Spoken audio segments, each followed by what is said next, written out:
Hey, dreamers, welcome back to your Dream Coach podcast, where we dive into the mindset, strategy, and systems that help you build a life and business that you love.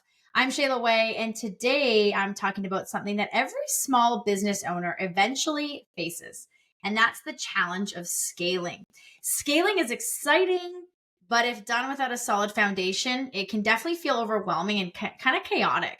And I've learned that growth doesn't happen by accident, it happens by design. And so today I'm sharing 5 small business scaling tips that I found can make the difference between sustainable growth and constant burnout. The first tip is building before you burn out. So for a long time, I thought working harder was the answer to growth. More hours, more hustle, more effort. But what I found was that without systems, my business was running me instead of the other way around. And so if you're feeling overwhelmed, that's a sign that you need to start building before you hit burnout. I started documenting repeatable processes, things like maybe onboarding clients, responding to inquiries, and even just systems that needed to happen within my daily business. And this meant that I wasn't reinventing the wheel every single time. And when I was in direct sales, something that I learned from one of my mentors was create a system or create a program that's duplicatable. And what I see happen, especially with coaching clients that are in this phase where they want to scale, is they're a little worried that no one will do it as good as them. And while that's true, it's going to be that growth moment where is this something that just has to get done, or does it something that has to be done by you? And what I found was that the more I started to streamline, the easier it became to delegate and to scale without everything feeling like chaos. So if you want to grow, start setting up systems now before it's too late. And one of the areas that I had to get really good at this was earlier in my career when I was about to have my first child, and creating a systems even at that time in my career so that things could happen with or without me. And I find that's a really good perspective to start, is that if you removed yourself from the business and the business had to operate day to day, what are the things that are non-negotiables? What are things that can be, delegated? And how do you create a system so that if somebody who's not obviously going to be quite as good as you, but could step in, what is it they need to know that is a process that you could start to create? The second thing is to automate the easy stuff. So I used to think that automation was only for big businesses. And as a small business coach, my niche is really working with small business owners that are established with teams about size 2 to 20. And what I found is that your time is your most valuable resource. And so if you're still manually handling things like scheduling, invoices, email follow-ups, you're capping your growth. There's lots of tools out there like Calendly and Stripe, and they can just change the entire trajectory of scaling your business, because suddenly tasks that used to take hours were happening without me even thinking about them. And so that meant more time for strategy, creativity, and just growth. And so if you're spending hours on things that could be automated, you're working in your business instead of on your business.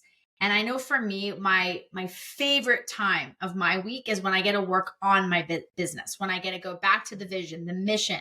I'm dreaming and I'm brainstorming, and I'm giving myself that space to continue to be excited about why I'm doing what I'm doing. The third thing is to stop hiring helpers and start hiring leaders. One of the biggest mistakes that I made early on was just hiring people to just take tasks off my plate. And I thought what I needed at the time was just helpers. But what I found is that if you only are hiring to offload tasks, you may stay stuck as the bottleneck in your business. The shift happened for me when I started hiring leaders. So people who could own a process and just execute tasks instead of giving them that step-by-step instructions for everything. I empowered my team to think like a business owner. And I started to ask questions. If you were me running a multi-million-dollar business, how would you handle it? And one of the concepts that I was taught early in my 20s from another mentor was that you can either learn, teach, you can always continue to fish for people, or you can teach them how to fish. And that's an analogy I use in my coaching calls all the time, is because it forced me to stop micromanaging and start trusting. And guess what? As I did that, my business grew faster because I wasn't the only one making decisions. And I had a team of people that were really tied into my vision. They were tied into me. And these are other things that I'll talk about in other podcasts. But just when they see the vision of where you're growing your business, they're excited. And when you can empower someone, they want to do more. They want to do better. And that was a huge, huge, huge learning curve for me with that. Number 4 is to have the data over the drama. And sometimes I've referred to this as the facts over the feelings. And for a long time, I would make decisions based on gut feelings, what I thought was working, what I felt was successful. But at the end of the day, when I am coaching and working with business leaders, we need to look at the data. And I found this in my years and still today, even as with my coaching organization, is I need to look at the data. As a consultant for an organization I also work with right now, is it's all focused on the data.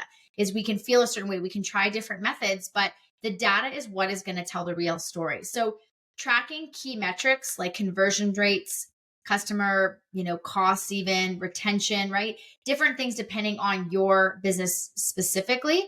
And for me, this was a game changer because it allowed me to make smarter decisions. And so instead of guessing, I knew exactly where to focus my efforts, and the numbers showed me what was working and what wasn't. And so scaling isn't always about working harder, it's about working smarter, and data makes that possible. So when I've worked with certain clients where they're trying to gain sales growth, or they're looking at increasing their clients, or they're looking at, increasing different departments, depending on what kind of business it is let's look at what's working now, and then what are the systems and the programs in place to be able to grow that and to sustain that and to scale it. And this is a really great place to start with all businesses, and especially when somebody is running a small business. Oftentimes I find that they start their small business with themselves, or maybe themselves and maybe one other person, and now they're in a place where they are starting to grow their staff and their teams, and they need more of the data to be able to help them to focus on making those smart decisions. The 5th one is to systemize your sales. And so for a long time, my business grew through word of mouth and referrals. And that's not only just my direct sales business, but also in my coaching business. And while I felt that was a huge part of my success in my sales, and obviously has got me to the place, today where I'm coaching full time, I realized I was scaling on hope and not strategy. And so what I found that is, if I wanted to have that predictable revenue, I needed repeatable sales processes. And so I started building a system that anyone on my team could follow. And so instead of relying on me to sort of be involved with every single thing in the business, we had a structured process. So whether that was from a lead generation to follow-ups to closing. And what happened was, when I made that shift, just like I did when I was, in my early sales years, as a divisional leader in the organization, and now to have my, leadership, growth, and fulfillment business, the result was more consistency, more growth, and less stress. And so if you want to scale, you need to move beyond just referrals and create a predictable way to bring in sales, bring in clients, and something that is duplicatable, so that we're not banking on one person or one team to be able to be in control of all the results. And scaling isn't just about working harder. It is about working smarter. And I know that sometimes seems cliche when you hear that, but at the end of the day, what I found is that sustainable growth happens when you have systems, automation, leadership, data, and a structured sales process. And so my challenge for you is to pick one of these areas to focus on this week. Maybe it's documenting a process, setting up an automation, or reviewing your business metrics.